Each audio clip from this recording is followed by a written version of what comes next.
semua, Assalamualaikum dan salam sejahtera. Okey, untuk hari ini kita akan belajar lagi tentang tajuk seni bahasa.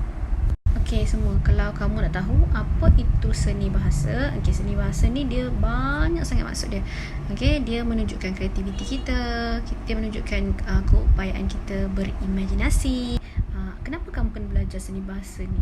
Okey, kalau kamu nak tahu, seni bahasa ni penting tau.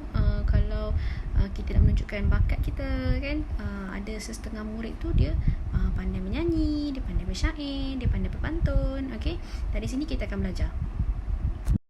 Okey, baiklah, untuk hari ini kita akan lihat sama-sama tentang seni bahasa yang tajuk kecilnya ada banyak simpulan bahasa dalam cerita ini. Okey, murid-murid buka buku teks muka surat 5. Okey, di sini kita akan dapat lihat tajuk tentang program kebun komuniti. Okey, dalam petikan ini ataupun dalam gambar rajah di dalam buku teks ini banyak kita dapat lihat simpulan bahasa. Okay, simpulan bahasa tu apa? Simpulan bahasa tu adalah terdiri daripada 2 ataupun 3 patah perkataan yang kalau kita sebut perkataan tu kan lain daripada maksud asal dia. Okey, macam mana tu? Okey, contohnya macam tangkai jering. Okey, tangkai tu macam batang kayu tu kan. Kalau jering tu yang buah ataupun ulam yang kita makan tu. Okey, tapi sebenarnya maksud tangkai jering adalah kedekut. Nampak tak? Itu yang cikgu cakap lain daripada makna perkataan asal tu. Okey, sekarang jom kita lihat sama-sama apa yang kita boleh bincangkan dalam buku teks muka surat 5.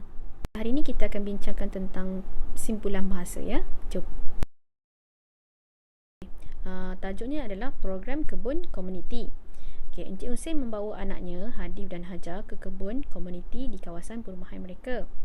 Kita baca sama-sama ikut gambar rajah. Okey, bagi gambar rajah nombor 1. Okey, penduduk taman impian ini ambil berat tentang komuniti. Okey, ini ambil berat ni maksudnya apa?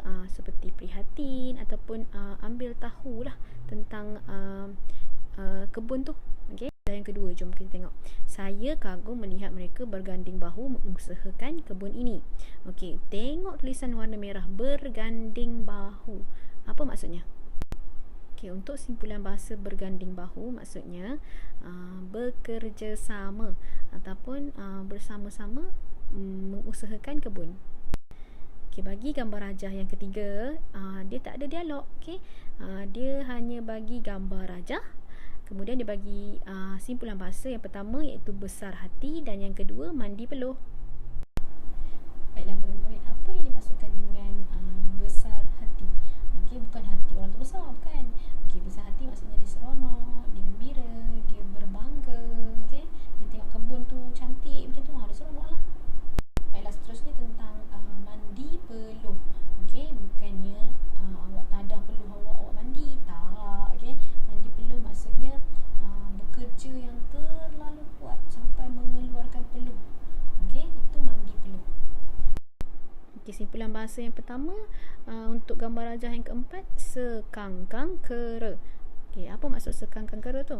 Okay, maksudnya tidak terlalu besar tempat tu. Okay, kecil je ataupun muat-muat je.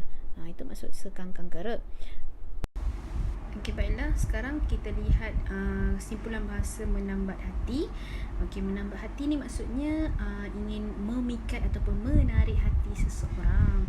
Okey, dalam gambar rajah ni dia nak menarik hati siapa? Okey, mestilah kebun tu. Kebun tu kan dia dah siap cantik-cantik. Okey, maknanya siapa yang pergi ataupun lihat kebun tu mesti tertarik. Okey, itu maksudnya menambat hati. Baiklah murid-murid, untuk latihan pada hari ini, okey, cikgu nak awak salin apa yang cikgu sebut. Okey. Okey, pertama sekali kerja ataupun latihan ini awak buat dalam buku latihan tata bahasa juga. Okey, awak salin tajuk program kebun komuniti. Kemudian awak salin ayat bagi gambar rajah yang pertama tu dan juga yang kedua. Okey, sebab apa dalam ayat tu ada simpulan bahasa. Selepas awak salin ayat bagi gambar rajah yang pertama dan yang kedua, kemudian sambung yang ketiga. Okey, dengar baik-baik. Okey, ayatnya ialah Ayah berbesar hati melihat kebun komuniti yang cantik itu. Ayat yang keempat ialah ibu mandi peluh kerana mengusahakan kebun komuniti. Yang kelima, murid-murid salin. Mereka gembira melihat kebun yang cantik itu walaupun hanya sekangkang kera. Dan yang akhir sekali, untuk ayat yang ke-6, bagi simpulan bahasa menambat hati, ayatnya berbunyi, kebun yang cantik itu akan menambat hati bagi sesiapa yang melihatnya. Titik. Selepas menulis ke-6 ayat tadi, murid-murid diminta untuk gariskan simpulan bahasa yang terdapat dalam ayat yang cikgu baca tadi.